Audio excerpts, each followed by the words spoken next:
कि पुरवैया हाले हाले मोरी माँ के केस संवारे, हिंद महासागर भी जननी के पाँव पखारे। पुरवैया हाले हाले मोरी माँ के केस संवारे, हिंद महासागर भी जननी के पाँव पखारे।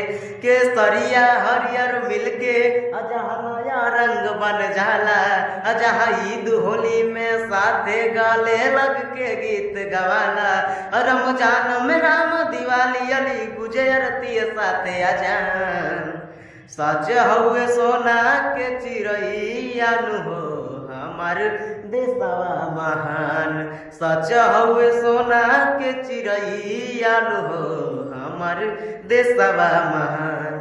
जेकर हिमालय करेले रखवाली, गुरु मन झुकेले दुनिया सारी। जेकर हिमालय करेले रखवाली, गुरु मन झुकेले दुनिया सारी। जन जन के भाग सवारे जहाँ गंगा यमुना मैया, सरगम के सुर में बोले जहाँ हरियर फूल पतैया।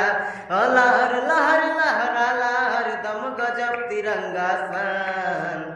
सच हउए सोना के चिड़ैया नु हो हमार देशवा महान। सच हउए सोना के चिड़ैया नु हो हमार देशवा महान। पुण्य भूमि धरती के गजबे बहार हो, देव तो भिया के जहाँ ले अवतार हो।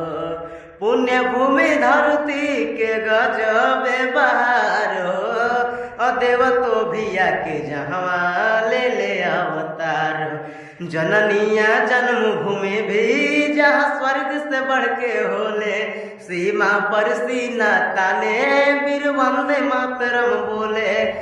वीर जवान कुर्बान करेले हंसते हंसत जान। सच हउए सोना के चिड़ैया नु हो हमार देशवा महान।